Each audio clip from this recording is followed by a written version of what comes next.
On this episode of the Contagious Influences of America podcast, 6 decades of life has all led up to this.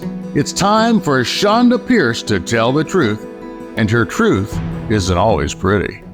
I have made a living telling my story and my testimony, my father's indiscretions and his mental illness and all of that. And yet, I didn't really talk about how the adverse effect of that. I talk about the healing power of Jesus, which is still the same.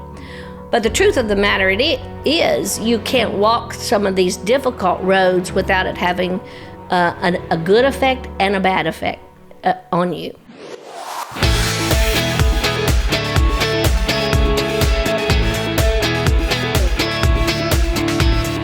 This is CIA, Contagious Influencers of America. I'm David Sams. Chonda Pierce is a stand-up comedian, Emmy-nominated television host, actress, producer, and author. She's been making people laugh for decades with her wit and Southern charm. But most importantly, out of all those titles, she's my dear friend. She joins me back on this podcast today to discuss her latest project, which is her book, and it's titled Life is Funny Until It's Not. It's available now at Amazon, wherever you get your books. And wow, it is just lighting up those bestseller rankings. She's been number one in multiple categories on Amazon. And for the first time in this book, she's sharing deep pain, personal darkness, and a lifetime of challenges. She does not hold back, my friends. It's a raw, emotional, and it reaches deep in your soul. But there's always a silver lining with Chonda, and you're going to see that right here on the podcast. I can't wait for you to see this interview, so let's get right to it. My good friend, Chonda Pierce.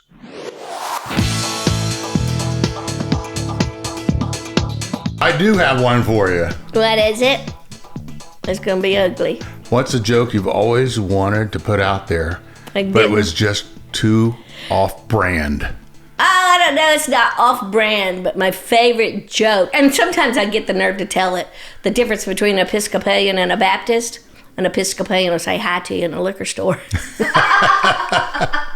Now that's a joke. You know what I mean? I like joke. I don't tell jokes, I'm a storyteller, but that one, and I used to tell, and I need to go back to it, but I used to talk about going to the gynecologist for the first time after I had my first child, and he zips in on his chair, and it's a new gynecologist. Don't you hate to break in a new guy? And he zips in his rolling chair, you know, and I'm like, what are you, a 12-year-old at a Playland at McDonald's? You know, and you're in the stirrups, so it's just, you know, you paint this whole picture that if it's all women, you can paint that picture and they're all cracking up. But then you notice that one or two guy in the room just squatting down. And that's what always ticks me off, because I'm like, I was having such a good time till I saw you, buddy. You know, now I've got to figure out how to tell this without, you know, getting hate mail. But, you know, and so I tell the story about he zips in and I go, what is this, Playland at McDonald's? And you know, what was the whole takeaway? Oh, he says, well, I was trying to get pregnant. Well, you're not pregnant. And I said, well, thank you for that, because those are really cold instruments. That baby just went up to my throat. And I used to talk about that all the time. And man, it's been years and years, you know. And I don't know that I squelched it because it was so graphic, or I just got more material, you know what I mean? But I worry about the young comics coming behind me, because they're going to think they can get by with what I get by with, and they won't. You know, I have earned the right and the trust of my crowd to really talk about some hysterical things. You know, I think I tell a whole thing about dating, you know, and online dating, and so I actually can get by with talking about a guy that sends you the picture, you know, whereas I think some of the young comics, church people would go, oh, you know, they haven't earned that right. And you don't start the night off with that. You kind of ease your way into knowing if they're going to go with you or not, you know. I don't know that I'm hilariously funny. I think I am funny, but I think I'm my smart attribute is I can read the crowd. And I'm really great at that. And I think part of that is a preacher's gift. And that's a real art. That's a real It science. really is. It really is. It's a real gift because it saves you a lot of headache down the road. I can pretty much tell, and I say this all the time in concert, I can tell you who's not going to be here after intermission. So it was nice meeting you. Bye. I can tell by their face, or the little old ladies, and sometimes it's just because it's a long night and they leave. But most of the time I can tell who's going to usher their 12-year-old out. I got a really ugly note from a lady who brought her 7-year-old son to my show. And she was just, telling me, how I was so embarrassed and talked about sex and all this stuff. And I wrote her back and I go, you know what? I own a lot of this. But part of it, I just want to ask you, who brings a 7-year-old boy to hear a 60-year-old comic? You know what I mean? Woman, female comic. I'm not owning that. That was a bad mistake on your part. Because I wouldn't take a 7-year-old to see, a 60-year-old female comic whose majority of their career has been about women. You know what I mean? So it's like, you just can't please them all. There's no way. It's not possible. So let's talk about your book. Oh boy! And it's unique. Did you read it? I have read parts of it, and but you know what I always You're do? So honest. I always read the comments from people. Of course, that's you do. What I love. I read the first page and the last page. The first page, last page, and comments. Yeah. See what everybody else has to say about it. I learn more from comments than anything. Yeah, right? That's probably true. So life is funny until it's not. When has it not been funny in your life? Oh, man. Do we have a couple hours? Yeah, exactly. I started saying, and that's probably the majority of the book. You have to throw the funny in there to earn the right to tell some of the not stuff. And I think for me, I didn't want to close this down, David, without having it all said. I have made a living telling my story and my testimony, my father's indiscretions and his mental illness and all of that. And yet, I didn't really talk about how the adverse effect of that. I talk about the healing power of Jesus, which is still the same. But the truth of the matter is you can't walk some of these difficult roads without it having a good effect and a bad effect on you. And so there were some things in my childhood that the residuals of walking that road, I made some bad life choices down through the years. I realized where some of my psyche comes from and how I do not commit to men. I had a therapist tell me one time, the miracle of your life, you're not a lesbian. I go, well, last I checked, no, it wasn't. I have a terrible time with rejection because I experienced so much of it in my childhood. And so, when I do find something I'm truly committed to and they don't commit back, it's devastating. And instead of just going, well, that didn't work out, I'm curled up in a corner for a few days. It's just and a lot of that is the rejection of a father's love or finding out about sexuality way too soon in your life when you're not ready. Because then in college, in high school, I would give myself away thinking that's what guys want, and then what you're left is, shame. You're left with shame. And then you have to work years to get through that. And so those are some of the concepts I wanted to talk honestly about. Dealing with widowhood.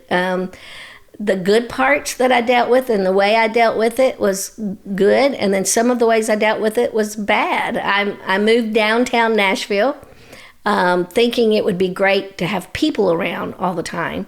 Instead of being isolated in a home we were just putting it on the market and to live in a great big house that you raised your kids in and they're gone and then your husband's gone. I knew my mental state did not need to be in that loneliness. So I moved to a big, condo downtown and enjoyed it for a little while until it was not a good idea. And then to go find something to eat is always a honky tonk, And so you can have that drink that helps you relax to walk back home, but you have 2 or 3, then your thought process is not what it should be. One night I was followed home and raped in 2016, and was abused sexually by a stranger, and that was horrific. It also, it's always that one more nail in a coffin of why I probably I don't date, I don't get out and see fellas. And the truth of the matter is, my phone really doesn't ring. Sounds noble, I just don't date, but my phone doesn't ring, and I'm okay with it, really. I lament about it sometimes. I cry about it. Why doesn't the Lord send me someone, But it's going to take a really unique man who jumps into this life, and I have a life. I have a farm and a home that I love now, and I don't know that, and I would want to be a good wife. I want to be a better wife this time. So I would allow myself to be absorbed by his life as I think it should be. He would be the leader of my life. So I got to find the really right leader that would lead me right back home. Or lead me back to the bus, or lead me into what I want to do, what I feel called to do. So there's a lot of that kind of stuff in the book. For every pinnacle of success and mountain high, there is that walk back down. And for every low and devastating and death, and I've experienced death of every kind. I am the surviving member of my family. I have a brother as well, but for every, bottom, that journey back up, it's the in-between of those ups and downs that you learn so much. And most of that I learned pretty well. And I wanted to share that journey with someone coming along behind me. And then some of it I didn't do well. And I wanted to be honest about that. I don't like Christian icons. Mm-hmm. As a matter of fact, I sometimes get quite bitter about them. Mm-hmm. The minute, you introduce yourself to some Christian artist and they think very highly of themselves, I'm done. Mm-hmm. Because I feel like we work for the King of Kings. We don't have to be the king. And so I get very kind of bitter when I see people, puffing themselves up so much. It's the green M&Ms in a I'm the one that goes and licks all of them and puts them back. So if you're one of those artists that demand certain things, I've probably licked on all your food. Well, so my least favorite interviews, generally speaking, are artists. Yes. Who have not lived a enough life. Okay, and that's not everybody, but that's probably 80%. Yeah. Okay, and they'll book an artist in here. I'm like, really? I have to do that again? Because what is it about Christians that where they just don't want to reveal their struggles? I don't know, and and let me tell you, that comes with great vulnerability. Takes a lot of bravery. Lucille Ball, my favorite quote on the planet was Lucille Ball, who said, "I am not funny, what I am is brave." And that kind of vulnerability, comedy in itself takes a lot of bravery, because you're either going to have instant gratification or instant rejection. And so someone who's so codependent and, wants to please the whole wide world, how in the world I got in this business, I don't know. But I have been a people pleaser, sometimes to my detriment financially, and to my detriment personally, of just staying in a relationship too long, or a friendship that was toxic and I just didn't know how to walk away, So when you're a people pleaser, it can really work for you. It can also work against you if you're not careful. But I'm like you, someone who wants to dictate to me how to live life, and they're like 24, never been through a tragedy in their lives. I say that too about widowhood. Don't come up and put your arms around a widow and say, I know how you feel. I had a dog that passed. That actually happened. I go, oh, you just likened me losing my husband of 31 years to your chihuahua. Please, and I just roll my eyes and walk away. Don't try to be so empathetic if you don't have that. Mm-hmm. Just be sympathetic, And And so you're right. I'm like you, to sit down and talk to a 21-year-old who's not yet lived life. And at the same time, the power of the Holy Spirit is beautiful. Mm-hmm. Once in a while, someone will speak into your life that really was a God thing, and they didn't have a really great point of reference, in grief or abuse or anything like that. And that's when you know it was a God thing. And I don't mean to label people who are in their 20s, because a lot of Christians, whether they're in their 30s, 40s, Right. 50s, 60s, and some never reveal their struggles. Right. That's a wasted opportunity, don't you think? I think, I always say, people say, I want to tell my story. And I go, why? First of all, why? Have you ever told it before? The greatest thing is, sometimes you need to hear your own voice speak truth. When I began to see Christian counseling, I cannot say enough about it. It is just absolutely amazing. Wonderful counseling, brilliant counseling, coupled with your same faith base. That is just life-changing. And when that happens, sometimes just hearing your voice say, this happened to me.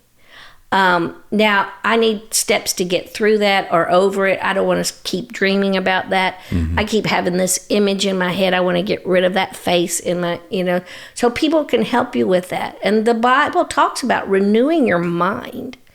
And so having help with that, I can remember starting out, and I used to tell a story about being a little girl at a water fountain, getting a drink of water, and two little saints of the church with the tall hair, because the taller the hair, the closer to God, pat me on the head, and water was going up my nose, and one of them whispered to her little friend, that's one of our preacher's daughters, she's not very pretty. And I turned around and said, no, but I'm real SMART.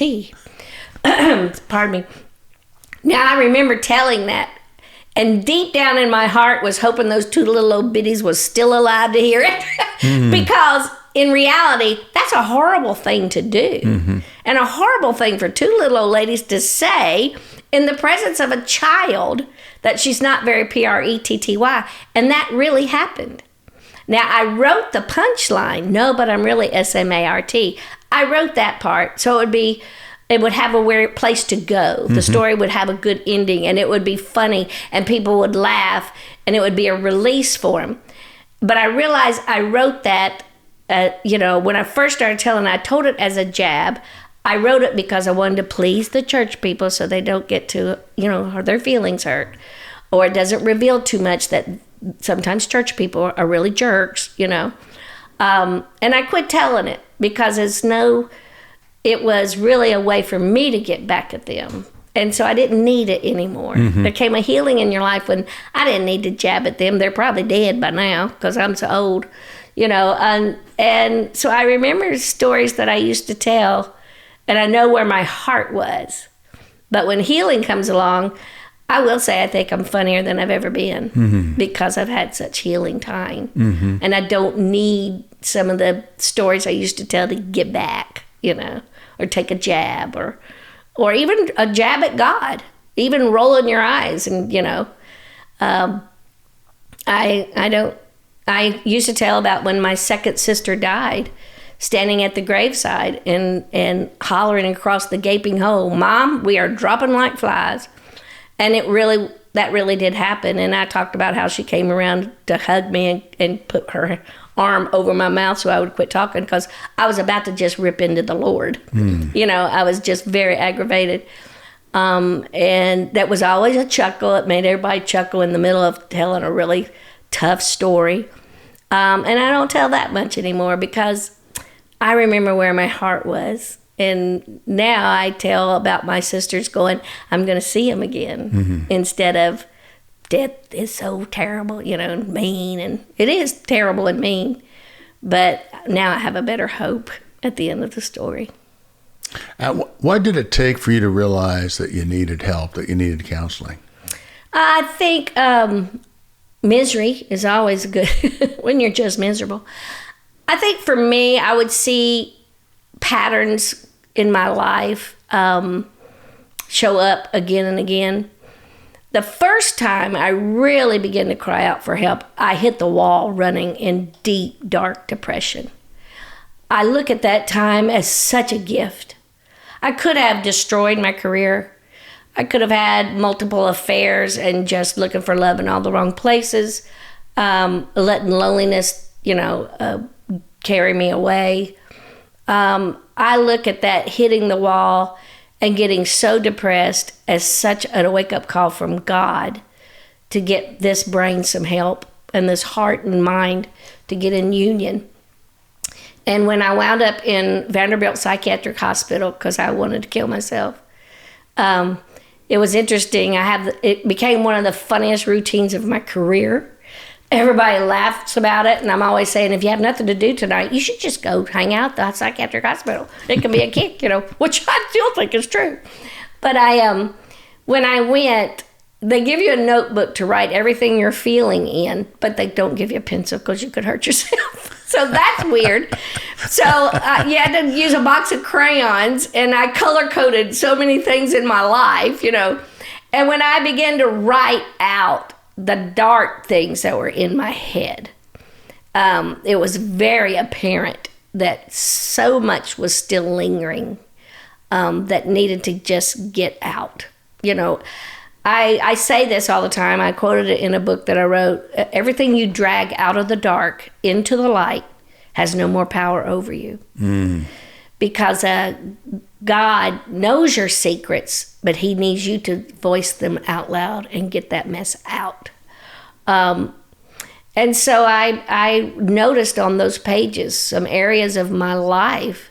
A lot of it was the people pleasing, was terrified that I'm not going to be loved or liked, that people aren't going to laugh, that I won't be able to provide. Disappointed in, a man that I loved dearly, but was too afraid to say, I'm disappointed in what's going on in your life right now. Because I just thought you have to be a sponge and take everything, So when I began to write some things out, it was very clear that these are some things that a professional could really help me with. And my biggest fear in that hospital was that I was going to be just like my father, who was extremely bipolar. And it was a great reprieve and release to know that I'm not, bipolar. I am I am depressed, but I am not the manic state that causes you to do wacky things, I do wacky things just on my own. So let's talk about that relationship with your dad. Yeah. And some of the daddy issues you had, okay? Let's talk about that and how it impacted you. I think it's amazing the lack of fatherhood, and you can see in culture right now the lack of fatherhood, what's going on in our inner cities and with people who don't have strong fathers. It's apparent in people's sexuality that don't have strong fathers or overbearing mothers. And that's terrifying as a parent. As a parent, I was like, I have the ability to ruin my kids, Now, what's great, God is much bigger than your parent, so he can fix all that, and he can work on all that. And you can find help with every misguided and wrong thinking that you collected. But for me, I saw the escapades of my father. I can remember sitting there as a young girl and knowing that's the woman he's having an affair with. I would see how they dressed to keep his attention, and it would work. I would see how they flirted and flittered around, and you grab his attention at a manic time when he thought, I deserve this, and it became very narcissistic. That in turn taught me how to do that. And so in high school and college, I was a pretty manipulative little gal. You were going to say what? I was almost said a joke right there that I better not. But I was, and I ran after my man. I chased him down. It took him 7 years to finally say yes, but I was just relentless because he was not going to, I was just determined he was not going to turn me down. Bless his heart, down through the year, after years go by, you go, I should have let him go. I should have let him run, but I was like, I'm not going to, he was Mr. Cheatham County High School, Mr. Civitan, and I just had to have him, and I got him. And sometimes you get what you deserved. But what's so great is then Jesus came along in our lives, and our marriage was beautiful, and it wasn't based on manipulation or flirtation. We had 2 beautiful children. But I learned some bad behavior watching my father's life. My father at one point in my childhood, he masturbated in front of me. And I remember telling this to a counselor, and she goes, "Oh, so your father molested you?" And I was like, "Oh no, he never touched me." And I was almost defending him, going, no, he would never do that. But she says, when sexuality is manipulated or molested in front of you as a child, it changes your thinking about sex, and it changes your thinking and brings discussion into your life long before your mind is ready to handle that. And so those were some of the very, very difficult things.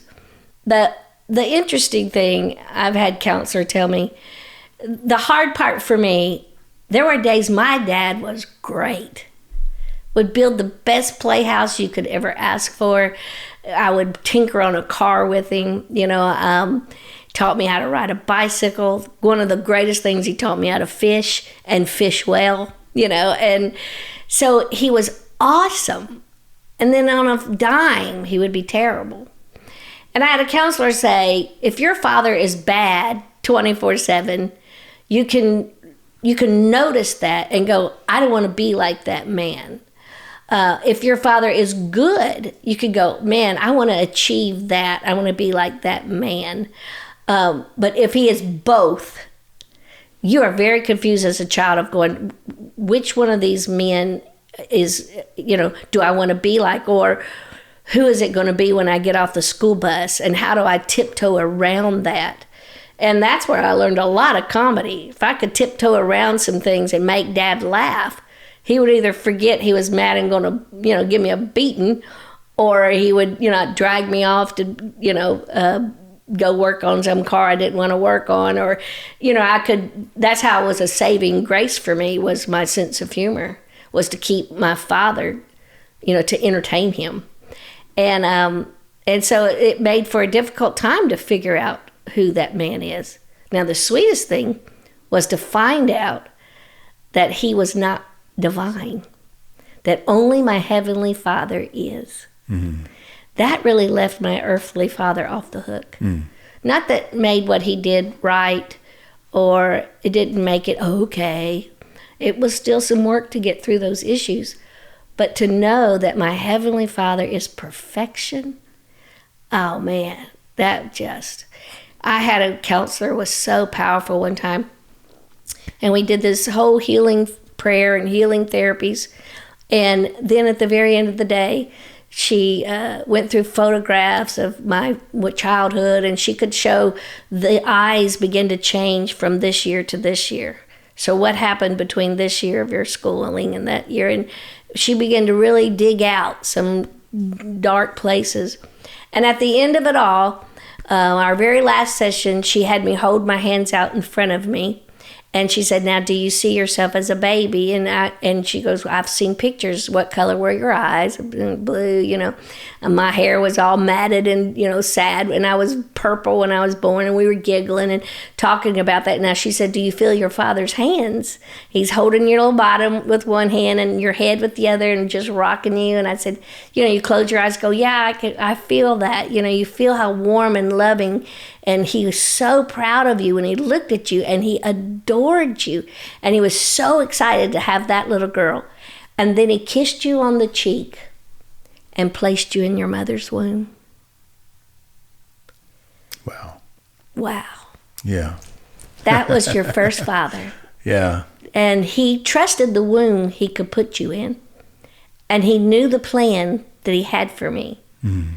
The plan not to harm me. That life will come along and do some tough stuff. But he knew that little girl was going to sit here at the age of 64 and talk to David Sams. Okay, we'll get right back to Chonda in just a second. But first, a message from our sponsor. Hi, I'm Jackie Dorman. Are you longing for your soulmate?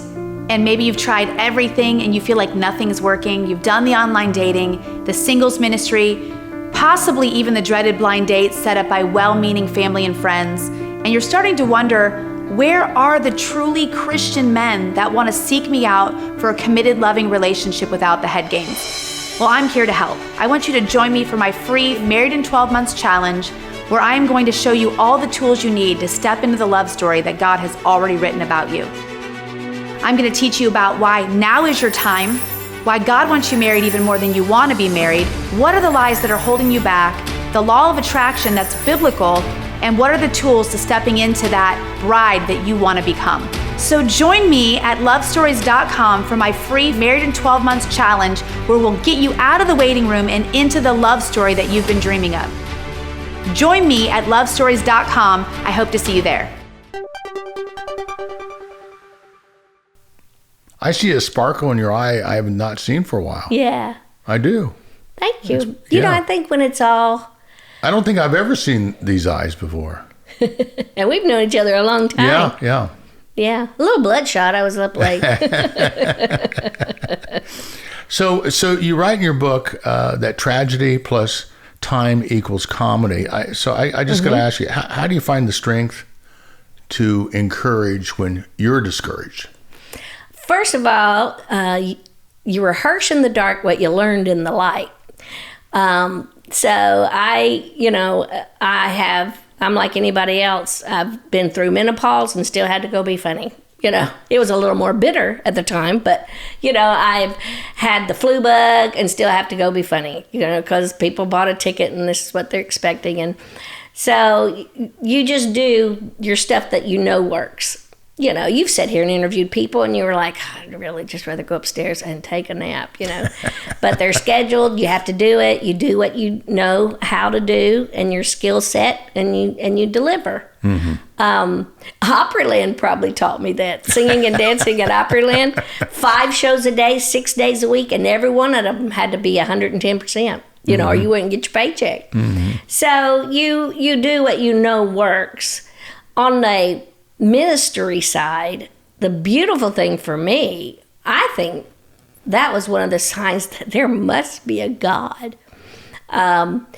Because at the end of the night, and people would praise with you and sing, you know, worship with you, or they would pray at the end of the night and come to know Jesus, or whatever the theme of that particular show was or that particular night, you would see it become effective. And you knew you didn't want to be there. I just want to go curl up in the bed and just, you know, cover myself up and go to sleep. And yet you saw what God did.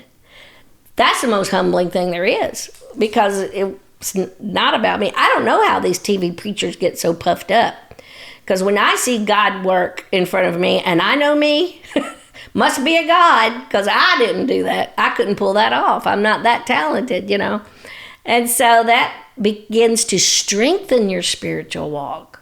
I mean, when you start realizing God is who he says he is, and he delivers when he says he will deliver, that'll blow your mind. Yeah. I was going to say a joke, but I won't. Come on. We can edit it out. The TV preachers getting all buffed. Yeah. They were on the same drug that the president was on for the State of the Union. and will be again. Yeah. Good. Lord have mercy. So what about life is not funny that you'll never quite understand?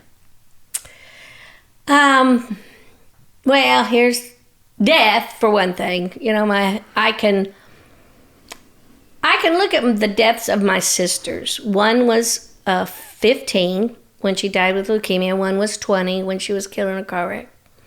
And I look at the way life unfolded and the way my father left town, the residual effects that our abusive home had for me. My brother is about almost 10 years older than I am. So he was gone to college and out of the house. You know, he was 18 and was out of there.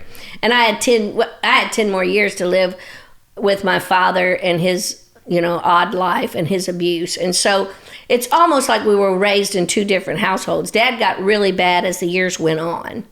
And I know it was really, really bad for my big sister. I read some things in her diary after she died that I could realize we probably had more in common than we ever talked about or knew, and maybe even worse. And so, because I remember when she went to college, she made my mother pledge that she would never separate my sister and I, my little sister and I, that she would always make us share a room. There's got to be a reason for that. And so that was a secret, I will never know. But I look at that, and they're untimely deaths, and yet heaven is our goal. And so they are where our goal, they made the goal. They touched down, they got it in. But I think their deaths, I look at it and go, look what God spared them of. Mm-hmm. That instant healing, that they're in heaven. They didn't have to walk through the residual of trying to figure out who a heavenly father is and So I look at that death. I look at my mother's death and I go, she lived a good, long life. It was basically, to tell you the truth, was kind of a botched surgery that began the end of her. And that was terrible, but I know she wanted to see those girls. So you can sigh about that death. You can be very sad. I see the death of my father, and I think it's so sad of what a wasted life. But I'm grateful that I talked to him before he left the world, and the air was clear, and forgiveness is so powerful. Whether they accept your forgiveness, whether they ever say, I'm sorry, whether, they ever admit to anything, it just makes your life lighter, and you can approach someone that hurt you with a great tenderness when there's been forgiveness taking place. And so I see all of that happen, but I see that my husband, man, that's a hard one. We had just finally figuring it out. You know what I mean? He had a horrible bout of alcoholism in the last 5 years of his life. And I think what a horrible way to end it. When, and you remember meeting David, he was a healthy guy. He climbed mountains. He ran marathons. He was a beautiful, beautiful man. But he was so saddened by the departure of our oldest child, my daughter. And so that, I hate that he didn't experience any healing from that, or never got to see his grandchildren, never got to know them. And so I feel so sad for that. And I wouldn't want him back. If I was having a picnic every day with my grandkids, it would really be hard, because I would think, David deserves this. He needs to see this. I wish he was here. Because I wouldn't want him back into that pain. Mm-hmm. He left. So those are hard. You can kind of justify, okay, God did a good thing, took him out of this pain. And that is probably will be the why, and probably until I die, is my daughter. 14 years it's been. 14 years. I have a 14-year-old grandson and a 10-year-old grandson. I've always just prayed. I just like to meet him. At first you miss the diapering, you miss the first walk, you miss the first Christmas. Oh my goodness, I'd be broke because I'd buy him a car. You want a car? Are you 10? Okay, you can have a car. I would just love that, because that's my love language, is giving. I would have spoiled him. I think I would have been a fun grandma. But now they're 14 and 10. The amazing thing, I just keep trying.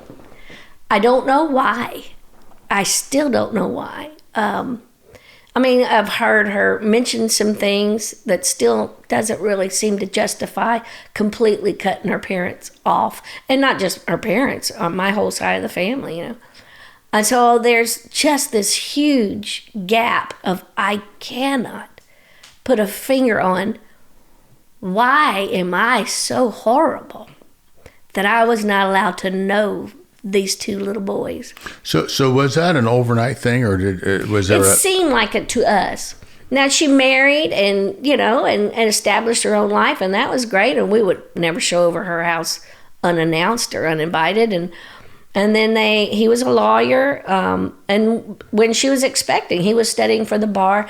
They decided to move in with us to save some money, and he was going to study for the bar, and she's expecting. And I had that big old house in Murfreesboro, if you remember, and it seemed like fun times. I remember she gave me this scrapbooking box of goodies. When I opened the box, it was all about being a grandmother. And I screamed bloody murder. That was their way of revealing. And I mean, she had the wedding, any little girl would want. We gave her whatever she needed, put her through school, set them up in a place when they finally did decide to move and help put the nursery together. And it seemed like everything was good until the day that baby was born.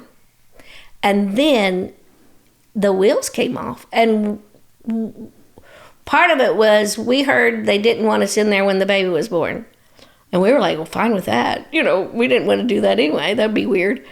But we didn't realize the room we're visiting in is where they give birth now. Back then, you go to a different room and have a baby. And so there was a miscommunication there, and that was fine. We left the room, and she wound up having a C-section anyway. And it was that kind of there was these miscommunication things, but it still doesn't seem like it would warrant that we were not allowed to visit or see the baby. I saw my first grandson when he was an infant, brand new, to a few days old, and then when he was 3 months old. And then I think maybe again when he was 6 months. And then I didn't see him again till he was like 3. And he was across the room at a friend's wedding. And they came. And that's when we saw him for the first time. And then she turned around and we noticed she was pregnant. So that was my husband, I will never forget it. He was like, we got to go. He didn't want to stay for the reception. He was just brokenhearted, So, and then here it is, 14. Here's the good news.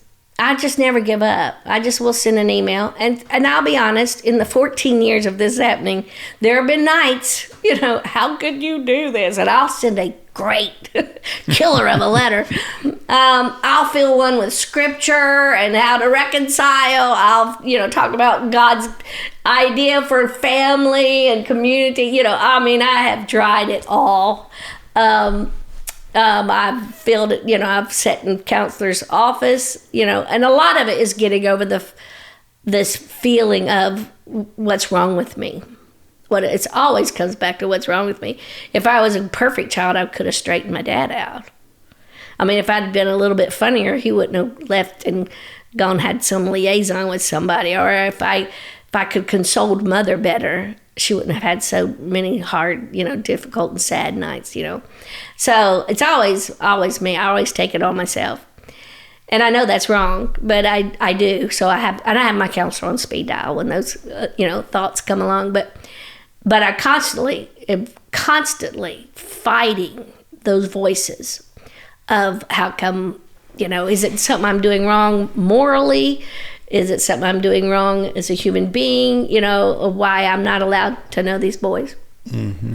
But I never gave up. I keep praying. I keep trying. I'll send notes, and then I'll go months and months and just leave her be. Which she probably appreciates.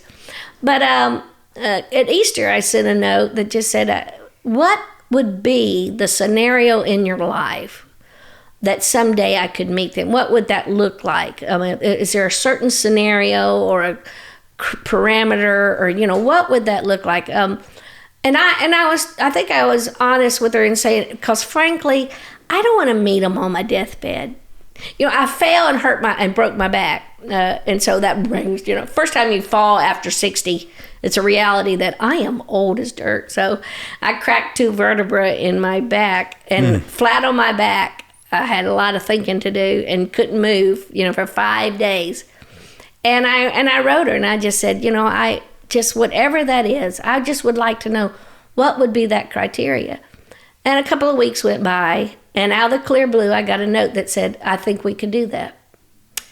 And May the 15th, which is already after the book came out and everything, and I didn't talk about her in the book. She asked me not to. But May the 15th, we met at a Cracker Barrel, and I met my grandsons for the first time. Wow. 14 and 10. Now, she probably may not like hearing this, but at this point in my life, many years ago, I told her, you can't bring pain into someone's life and then dictate to them how they're supposed to handle it. So I would, from time to time, mention it on stage. And I don't know why. Sometimes I really do think it was a prompting of the Holy Spirit, that because when I would mention it, women come out of the woodwork. That there is a generation of young people these days that withhold love or support or anything. They're so used to having life like they want it. And they've gotten information on a device in their hand, since they were in school. And so we have created this me generation. And I don't know that that's what she thinks, but I just think that's part of it, that we've created young people that it has to be their way. And they don't know how to adapt or understand that, life isn't always perfect. And this visit, we had a good visit. It was good. And I got a nice note back that said that, maybe we'll do this again sometime. They don't have time now till August. So I wait, and I may never see him again. I might, I hope so, I fight the urge of going and buying up everything for a 14-year-old and everything for a 10-year-old, I fight the urge of, trying to figure out where they live and all that. I used to, wonder what their house looked like. But I just let her do what she thinks she has to do. And all I can do is let them know how much I love them. I was a nervous wreck meeting them, wondering if they would like me, I had my girlfriends with me on the bus, and I asked them, would you like to see the bus inside? And so I texted them going, get off the bus. They want to see the bus. And it was like ants running out of there. There was a Waffle House down the road. They all ran to a Waffle House, so that we could have alone time. And they loved the bus, what little kids wouldn't? And then they walked off. And at the last minute, I stepped off the bus really quick. I thought, I'm going to just go for it.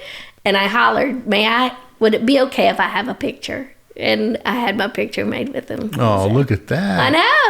So all these little things, That's why you look different to me.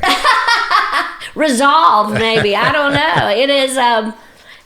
It's a very joyful thing. It's also hard to not, you have to fight the what ifs, or we should haves, or you have to fight that. I used to have a counselor when I said, I should have done this, I should have said that. She goes, stop shoulding on yourself, which I love that line. But I have to fight the thing of going, but all this wasted time, Mm-hmm. David, the last thing he did before he died that week, he was just not feeling well, but he had planted a bunch of fruit trees on the farm. And he made a beautiful sign, and it said Sawyer's Orchard. And those trees, when I drive by them now, and they're big. And to me, they're beautiful. And it's like, and there's apple and peach and plum and pear. He drew him a little map of what each one of them were. He's so David. And but when I drive by them, sometimes I go, oh, look at your trees, hon. And then sometimes I drive by and go, oh, they're so big. That means so much time. Yeah. I told you were going to need the Kleenexes. It's because you always do that. Thank you, my friend. Oh, you're so sweet. Oh, my goodness. I wasn't expecting that. I know. I wasn't expecting it either. I'll probably hate myself for telling, but... No, you know what? It just is what it is. And it gives people hope. That's exactly right. It gives people hope that I run into people, they don't even know where their kids are. At least I've known. She lives in Knoxville, you know what I mean? My brother has access, or at least has her phone number. He's not allowed to give it to me, which, that really, it became difficult for every relationship in the family. The ones that she would contact, the ones she wouldn't. that's the ones that didn't get contact where, I have another cousin she had nothing to do with, and they used to be close. And then I have a cousin that she calls every now and then. So it's like, we don't know what the picking and choosing is, and it tears people apart. It tears families apart. Yeah. Well, I'm just so happy that you had that moment. I know. 14 it really years. Was. 14 years. You can't give up praying. So there's that's keeping the faith. Wah, wah, wah. And there's still some good things that come out of Cracker Barrel. We keep hearing all these awful things. Listen, what's so funny is I sent the picture or I just sent a note. And the picture, I blur out the faces, because I don't ever want her to be upset. But I sent it to Mike Huckabee, which Governor is such a good friend of mine. And he's walked this road with me for 10 years, and prayed, and his wife, Janet. And I sent him a picture. And in the back was Waffle House. But the Waffle House way off in the distance said Cracker Barrel. And he goes, couldn't you come up with a different between Waffle House and Cracker Barrel? And there you're meeting your grandkids. I go, I'll take whatever I can get. Yeah. Oh, that's great. I'm just grateful she didn't say climb to the top of Mount Rainier. Right. You would have. I would have tried. Oh my goodness. Did we cover everything you need to cover here? I think so. I do. Yeah. I'm still number 1, 2, and 3 on Amazon. I know. That's hilarious. That's what Andrew says. I don't know. I guess that's supposed to be good. And I still want to talk to you about working with you on our, we started our therapy. Oh, yeah. You were telling me about that. We started Mind Health Management, separate company. And we have 30,000 therapists, 1,300 are Christian therapists. Mm-hmm. And, we just kept getting all of these people. Absolutely. That need help. And, it's one thing I want you to encourage them and to give them hope, but then you got to give them tools. Absolutely. So we worked out this deal, and we worked on this for 2 years. And we finally partnered up with a major company in Canada that had all the licensing done. Oh, for all the states. Right. And they've never done anything in the U.S., so we worked all that out. Wow. And we became their U.S. distributor, right. marketer distributor. And we now, if you check out KeepTheFaith.com, you'll see it. And also lovestories.com. Okay, good. And we're starting to expand. But the next thing we want to do... You need to do a dating site now. You'd have all the bases covered. And then a funeral. A bereavement section. That would be really good. My brother and I founded Branches Counseling Center. Someday I want you to go to... You and Shelley need to come to Murfreesboro. And I want to take you through it. It's amazing. Absolutely. Amazing. I didn't know you did that. We have 5 of them now across the country, but Murfreesboro's the biggest. We also won some big giant award, #1 weight loss clinic in the state. But it's huge. It's a vision I had when I left Vanderbilt. And it was just one of those God things. I remember I would spend the days at my brother's house while David was at work because he was afraid to leave me when I first got out of the hospital, And I remember falling asleep on his couch, and I woke up. He would always, my brother, his story, he wrote a book called Failure and How I Achieved It. Oh, wow. His name is Dr. Mike Courtney. You need to have him. Yeah, we should have him. Is he in Murfreesboro? He's a doctor, a psychologist. Yeah. Okay. But we founded this clinic, and it's huge now. My stomach is really growling. I'm hungry, but it's huge in what God is doing. But I had this dream. I woke up. I said, I had this weirdest dream, and he goes, "What was it?" And I said, David and I were outside getting the weeds out of this flower bed in this brick building, and there was a great big tree, one tree in this building in the yard, and across the thing it said, "I am the vine and you are the branches." It was gnarled in the branch of the tree. And I said, and then there was this one window, and Mike, you were in there, and one of your kids, I think, and Doris, and some people I didn't know, but they were going, okay, well, we got to move the AA group to the bigger room because it's gotten just so many people. And then we got divorce care. But then our counselors, we need 2 more offices. And y'all were talking about how we're going to fit people in. And I said, it was just the most weirdest thing. And I looked over, he's crying, and Doris, his wife, is crying. because they said, do you hear your voice? It was just this clear, it's like you going, your eyes, it was this clarity in my voice that I hadn't had in a while. And it was so vivid that I've never had this happen before. I said, I got to go home and get my easel. I have to paint that. And all I painted was the flower bed and a window hanging in the air and that tree that said, I am the vine. And I brought it, my brother came by and saw it. He was like crying. Well, we had Bible study that night. We had moved Bible study. He had Bible study in his home all the time, and we moved it to my house because my living room was bigger, because we had about 50 people now. It was just going crazy. He's an amazing teacher. And it's a lot of people in recovery, or it was in our Bible study. And this man comes up and says, I hear you guys are looking for a building. And I had not told anybody this dream, neither had my brother. And he said, no, we're not looking for a building. And I'm fixing donuts and coffee, And I said, what's the building? And he said, well, I've just got a place. I can't, for some reason, I've not been able to rent it. And I just thought maybe you want to move there and have the meetings and all there. And he said, well, and my brother said, I'll go take a look at it. He called me crying, you got to come over here. So I got in my car. You have to cross Freedom Drive and turn right, and there's the building. And there was one tree in the yard, and there's old weedy flower bed, and one big picture window. And we put the shingle out, said Branches Counseling Center. And one day, we were just in there, he would counsel a lot of people. And then one day this lady walks in and said, I'm a clinician, I'm a clinical director of a counseling center in Nashville, but I want to stay in Murfreesboro. I live in Murfreesboro. Her name was Tracy. And she said, I was like to put my application in.